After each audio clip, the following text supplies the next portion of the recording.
Welcome back, everybody, and sorry, what a way to start the period, right? We're sorry to all of you watching the broadcast for the technical difficulties late in the first. We'll get you caught up here in the second as teams switch sides and are ready to go. It's Andover 2, St. Paul's 1. Andover got on the board first with Will Winemaster ripping a shot past Brock O'Brien's glove hand on a 2-on-1. St. Paul's tied it late on a great individual effort by J.T. Halliday, stripping the puck off the Andover defenseman and surprising the big blue goaltender Shane Celeste between the pipes. He put it between his 5-hole to tie it up. But not to be outdone. Not a minute later, I think only like 30 seconds, Nick Royster took a pass from in behind the goal and tucked it around Brock O'Brien to give Andover the late lead, and that's where we stand 2-1. Andover outshot St. Paul's by a 20-6 margin, or 22-6 margin in that first period. And I would say the possession numbers and the zone time numbers probably support that margin. There's a shot by Cade Cox from the left wing side, and it was stopped at the left point. These two teams, a Friday night hockey game, not the first time they played on a Friday night before. They didn't play last year, of course, and then 2 years prior to that, they played on a Wednesday, which is when this game was originally supposed to be scheduled for, but it was rescheduled to today. The last time they played on a Friday night, as we pause a moment, the shot by Cox goes off the leg, and Fitzpatrick will come the other way. He set up that Royster goal to give Andover the lead, and he ambles in on the left side and toss a backhander on net, and he was stopped by Bryant. The last time these two teams met on a Friday night was up in Concord. A low-scoring affair, a night game for St. Paul's, and wearing purple for suicide prevention awareness. St. Paul's beat Andover 2-1 in overtime at a dramatic ending to that one. Those of you who have been long-time listeners will probably remember that game. That was a fun one.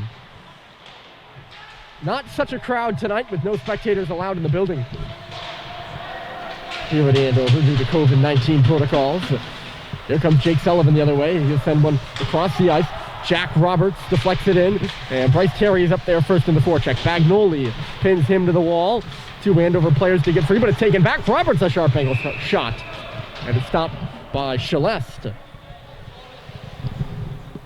I do have a bit of a lisp you've all probably been able to figure out by now. The name Shane Celeste is not an easy one for me, especially in a mask like we are right now. The players are all required to play in masks. This one gloved down by Brad Cox, luckily so, or else Joey Zhang would have had a breakaway the other way. And I think Terry trips over his own stick there. It's going to be a penalty to Andover. Comes off the boards here. St. Paul's has their goaltender pulled. It's going to be a penalty to Andover, but it looked like, to me, like Terry's stick just got stuck in the boards. Maybe that's because we're on the near side. Andover will touch up, and St. Paul's will have their first power play of the night. Mike Bagnoli will go to the box for tripping. Or no, Mike Bagnoli touches up. That's going to be a cross-checking penalty, so it had nothing to do with the stick at all. Shane Spinelli, the post-grad at Canton, Math. And it's a power play for St. Paul's. Their first. They didn't have a full power play against Holderness on Wednesday. They scored 4 power play goals, I believe, at Tilton on Saturday, but only had 20 seconds of power play time against Holderness. So we'll see what they can do here. It's to the front. Oh, it deflected right by Halliday. Well, he would have an open cage to put it in. The shot came from Sam Seibold. Halliday's all tied up. He's being hooked, and almost a penalty on that one, I would think. It's in the corner now. St. Paul's does dig it free. Quickly back to the line here by Seibold, but it gets under the stick of Sullivan, and he's forced to regroup. But I mentioned there was just a bit of a lack of crispness in the first period out of both teams. That one not on Sullivan there. As it's fast ice here early in the period, so it just gets under his stick. But just made me think of that, that's all. Not saying Jake wasn't crisp. That's not my intention.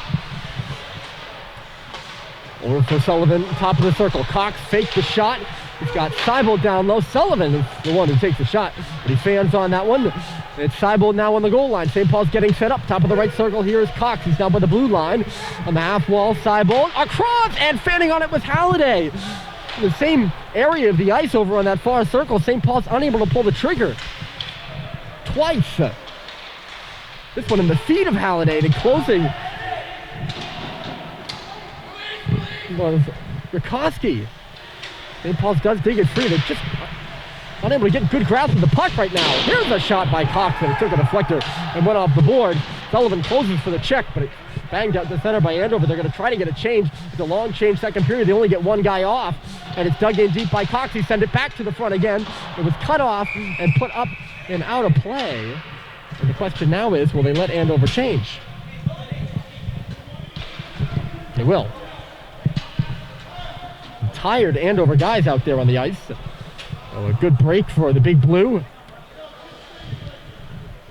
I don't think that was the express purpose of Alex Robercio in shooting it out of play. And head coach Mark Bozic was saying something on the bench. Sorry, assistant coach Mark Bozic was saying something on the bench there. Maybe about whether they were allowed to change or not. Shot off the face-off there. It was gobbled up by Shalest, who hasn't been tested often in this game. He's starting to face some more rubber now. Only 15 seconds left to go in the St. Paul's power play. Bohan fanning on the D-to-D pass, and nearly the other way with Andover. There they'll come. Surrett makes a pass. Fitzpatrick coming through on Brad Cox. He got by, but the puck goes to the corner after he lost track of it. And now Fitzpatrick swings and misses, which allows St. Paul's to come up ice. Lino Vio cutting in the middle. We're back to 5-a-side as Vio comes across the big A. He cuts wide before throwing one to the goal. It was sticked aside by Shalest. Lino with his first career goal on Wednesday. Fitzpatrick moving with it here is Corkery. Outside, they throw one to the front, and Bryant had to deflect it away with a stick. Another one through to the front of the goal. It goes up off the glass after a deflection. Here's Surrett with Fitzpatrick at the face-off circle. He wheels one to the front. Big rebound from Royster. It's cleared off the back of the glass, or the back glass by Bohan. Here's Royster. A blind centering pass goes to nobody. Corkery steps in, throwing it wide of the right post. Paul's coughing it up in the defensive zone right now. Royster bottom of the circle. Andover running a clinic. Here's Surrett trying the wraparound. Bryant gets over there, and he knocks the net off the moorings in the process. One last shot by Surrett. But it's for naught. Good moment here in the second period to check the out-of-town scoreboard. A couple of games going on in this Friday night. Nobles leading Middlesex 2-0 in the third period. Brooks leading Roxbury Latin 3-0. Two ISL matchups there. In other action, Deerfield was visiting Berkshire, and Brunswick was visiting Hill. Brunswick got delayed in traffic in that one, so the game, which was supposed to start at 6, I believe, is going to start 30 minutes late or so. You should have been called for hooking there, probably. Avoided that call. Long stick handling at center. Tipped in by Jack Michaud. A good effort there by Ong and Michaud to get it in deep. Andover gets there first, though. They'll start the other way here with Bagnoli across the red line. Bagnoli throws it in back of the goal. Michaud was there to pick it up off the dasher first. He gets tied up and almost loses it. He does lose it. And now Andover takes possession in the corner. Right to the line there from Zhang. Unable to do anything with it except chip it in low with Shane Spinelli. Working up high here with Rory Booth. Oh, sorry, no, that's last to the front. It was a little tip at the side by Zhang at the bottom of the face-off circle. Andover keeps getting plenty of pucks to the front of the net. St. Paul is out shooting them in this period. And much to do with the power play. Little conference there between Miles, line master, and Ledoux, the line out there for Andover right now. Miles is all tied up. Start coming through here from Rikoski. Goes wide and in the corner. There's back out center. Here's Sam Side, but he gets tripped, but gets it to Halliday. Tries to execute a move. He was tripped up in the middle of the ice. I don't know how they missed that call. Looked like that stick got him right in the length, but you all can go back and see it, not me. Andover coming quickly the other way, but it's fended off by the Big Red and lofted back out to center. Halliday either tripped over his own stick trying to make a fancy move, or he was absolutely tripped. It's one of the two. I'll be honest with you, my immediate reaction was, whoa, that's a trip. And now that I think about it, I'm like, Maybe it might have been his own stick. Lead pass here for Seibold. Pushed ahead. Halliday will go in on the forecheck with it. Rakowski's back there. Coming in to support there is Winemaster. He'll pick it up and bounce it off the boards. Andover recovers back out at center. The pass missed its mark, intended for Miles. And St. Paul's will have a chance to regroup here as they come up ice. Seibold with Halliday. Sam Seibold in across the line. Halliday in below the goal line. He's got Seibold on the back door. It goes off the outside of the goal. It's loose in front. Grady wafted at it, but it wasn't near him. And Andover stays out of trouble. Ledoux in the skates of the intended target. Fitzpatrick picked up by Terry. Terry taking it wide at the right side before throwing one to the front. It was deflected up off the glass by Shilef. Good opportunity to score there for St. Paul's. Look out, in behind the play here is Royster. It's offside. Ooh. Thought for a second it was going to be touched with a high stick, maybe. Andover offside, and intentionally so the face-off will be, well, not all the way back in the zone. We can just have it outside the Andover end rather than outside the St. Paul's end. And St. Paul's wins the face-off. They get a tee. And off the bat, there's been a lot of that, a lot of dump and chase here in this game.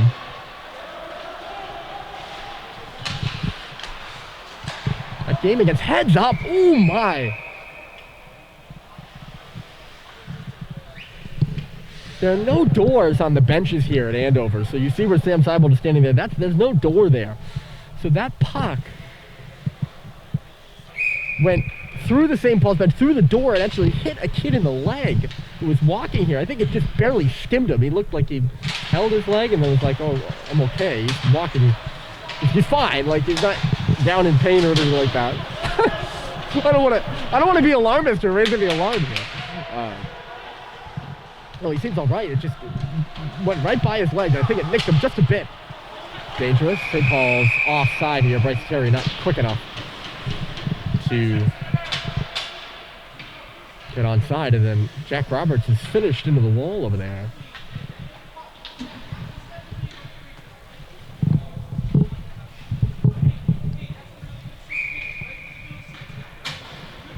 Face-off will be over on that far side again. 10:42. Here between Andover and St. Paul's, the classic Big Red versus Big Blue game. Lots of history between these two schools. Another one nearly out of play. Sent the trainer screening out of the way. That one just goes off the inside of the glass. Here's Pat Last in the middle. He's got a lane. Instead he dishes to the outside. Zang! And he missed the goal from the top of the circle. It went by Roach. Back to the line. Roach now looking for a tip in front of the net, but he was all tied up by Sullivan. And I was tied up again, and no penalty call on Sullivan there. And some you lose some, I guess. Pat Last goes to the front of the goal. Sullivan cut it off, and now Sullivan's tied up. And it's going to be an offensive zone penalty against Andover. And Roach, understandably not happy about it. Those two were battling all the way across the ice.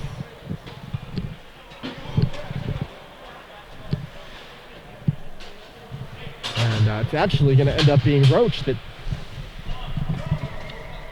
gets the penalty.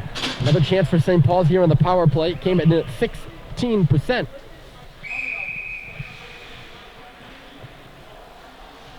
On the season. Coming into this game, they had a power play in this game that they did not score on. So it's a little less than 16% now, of course. Puck right along the blue line. They keep it in. Seibold quickly to Sullivan up top. We'll see if St. Paul's can level the score. Cox! And it just goes high. Not touched on the way through, and Andover sends it off the glass and down. Bryant moving it here. Seibold was waiting for it, and he pushes it back behind the goal now for Cade Cox to set up. Watching intently there was Ledoux. The Big Red come up. It goes off the stick of Grady. They're just onside at the line, just barely so. And Sam Seibold will come in. He takes a look, goes all the way out high with it, throws it to the front. It's loose. It goes off a skate. And held in at the line there by Cox as Andover tried to clear. Sam Seibold was all the way back out at center. It was a 4-on-4 in the zone. Andover can't bank it out off the boards. Now a good stick at the line by Ledoux. And that'll clear the zone.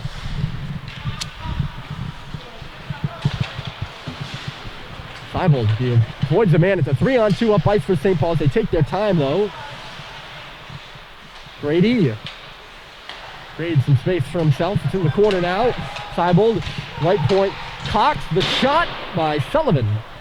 And it just kind of went off the outside of the net. St. Paul's can't get to the middle here on this power play. Grady lunges out for it. Nobody can track down Pat Last, and he skates away to center.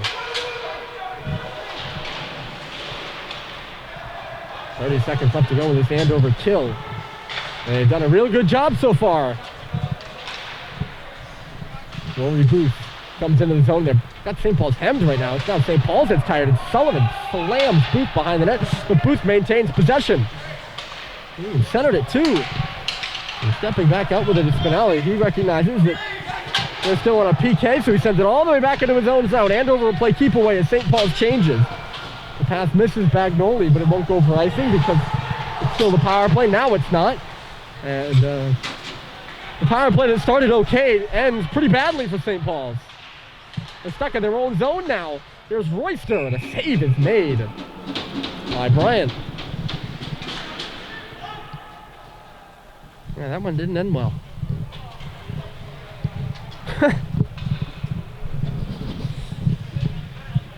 Gotta give credit to Andover. Good kill there. That wasn't like it was bad, huh? I don't know. Face off to the right of Bryant here. Sometimes I come off as too critical. I do realize that, and I try not to be. Gotta give credit where credit's due. And Andover just much harder on pucks there at the end of the power play. They muscled that one up like St. Paul's power play. It is. Roberts tries to take a man out with Drew Smith. Smith got it back on his stick now. For Shane Spinelli. Spinelli just will go all the way out to center with it around the boards. Back with it here, Bohan D for Brad Cox. No one there to receive it. Spinelli again, this time it goes off the boards nearly right to Royster at the middle, but he tips it ahead and here comes Surrett. Surrett right side.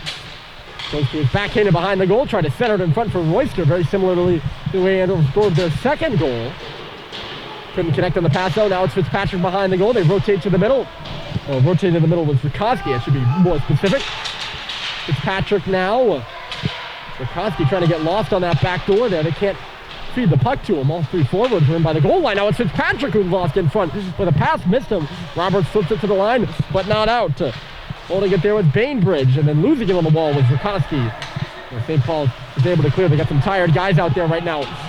Rikoski sees that. He comes right back in, and they score!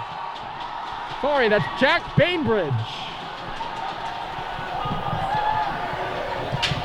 Bar down, and it's 3-1 Andover.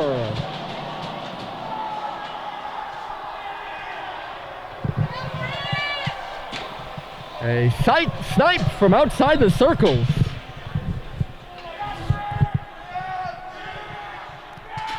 Sorry to Bainbridge, I totally got his name wrong on the zone entry too. He saw that St. Paul's was in the midst of a change. He had a lane right up the middle of the ice. And he wasted no time popping that shot by Bryant. Now another chance, this one fired wide. That one by Sam Miles. The momentum down on the Andover bench is still reeling from that goal, it looks like. They're very exciting for Bainbridge, who has his first goal in his Andover career. The sophomore out of McLean, Virginia. A feel-good moment down for the Big Blue, and they're feeling good, up by 2. Here with 5 minutes and 55 seconds left to go in the period.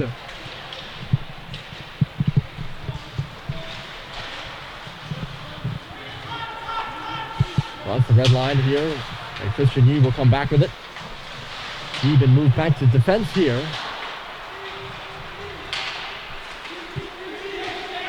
St. Paul's played with 4D against Holderness, so a lot of 4D and really only 3 lines of forward. A lot of tired guys, especially on defense for St. Paul's. You would imagine then they have to come back tomorrow and play Kimball Union. Andover with his hand have to take on their rivals at Exeter.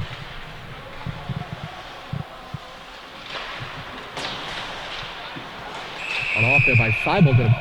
very late offside call. I think they got it right, but they certainly took their time doing it. Andover won 5 of their first 6 games before going into the Flood Mar tournament. They dropped 3 of 4 at the storied holiday tournament hosted by Milton and Nobles. Here comes Pat Last across center. I'll finish that thought in a minute if he drops it off. The shot off the goalpost. A ringer off the iron. I'm not sure who took the shot. I believe it was, I believe it was Zhang. He just came in across the line, took the pass, and wired it off the goalpost. Andover coming close to making this 4-1. And icing is called against the Big Blue. Yeah, sorry, I'll finish the thought now. They dropped 3 of 4 at the tournament. And they struggled to score goals against Salisbury Nobles and Westminster. Those are the teams they lost to. They beat Deerfield. And they returned from break last Wednesday with that explosive 9-7 victory that I talked about off the top.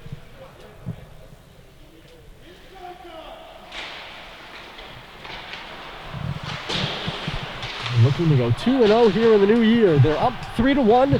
Did a good job of trying to achieve that goal. Bohan steps in from the line. That's Terry looking on the back door there was Roberts. Wasn't ready for the puck though.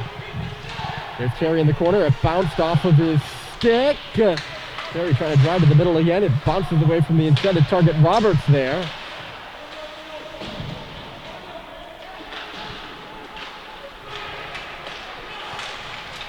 Oh, an Andover end there was Roach at center. He just ran into a skate. Now it's a lead pass ahead for Roberts, and he just has to get away from him as an Andover checker was coming across. Now he tries to swing it back to the front of the net. He misfires off of his stick before he got checked. And Andover clears it. Look out, one-on-one. Last with Sullivan. Last leaves it. Here's another shot by Zhang, and out to meet it on the top of the paint is Bryant. I realized I've yet to update the score here on the board. Now you can see it as it is. It's Andover 3-1.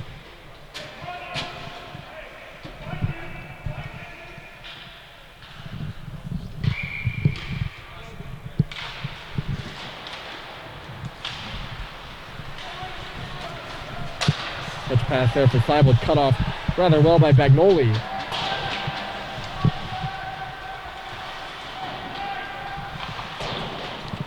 Sullivan off the boards and out. Halliday trying to give pursuit. Bagnoli bumps him off the puck.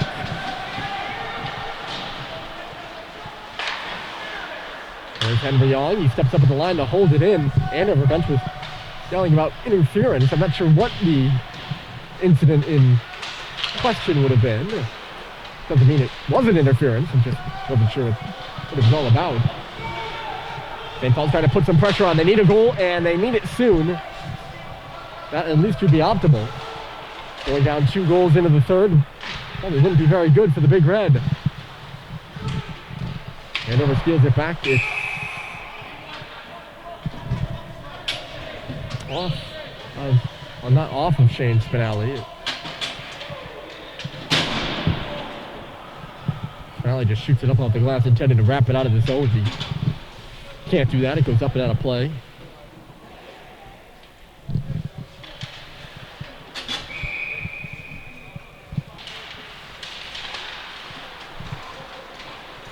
Face off to the left of the Andover goal. And the Big Blue win it back out to center. 2 minutes and 22 seconds left. The call on the St. Paul's bench is to finish this period strong.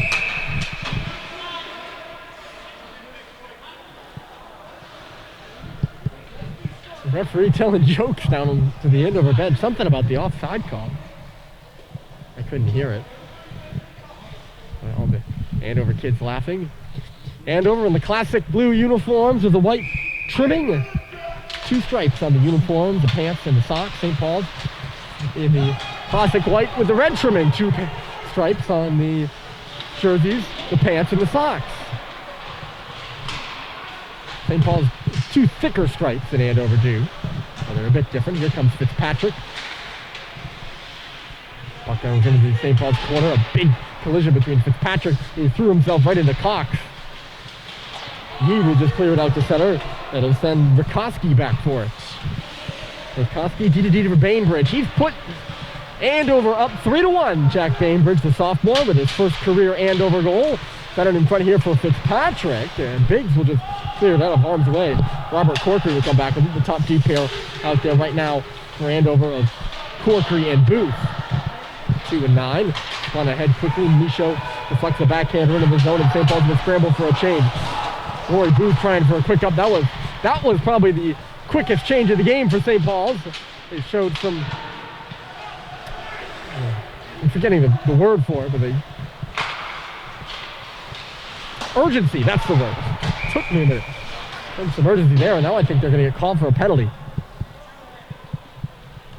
Someone two-handed an Andover player in the knee.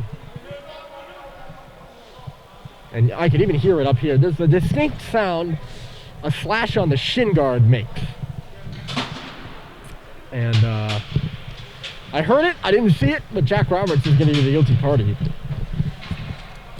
And with 1 minute and 5 seconds left, a penalty to St. Paul's will put Andover on the second power play of the game.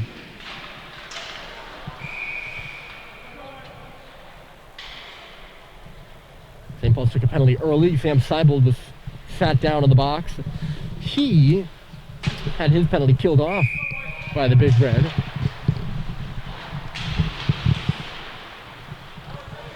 And they swing it down the ice off the face-off here.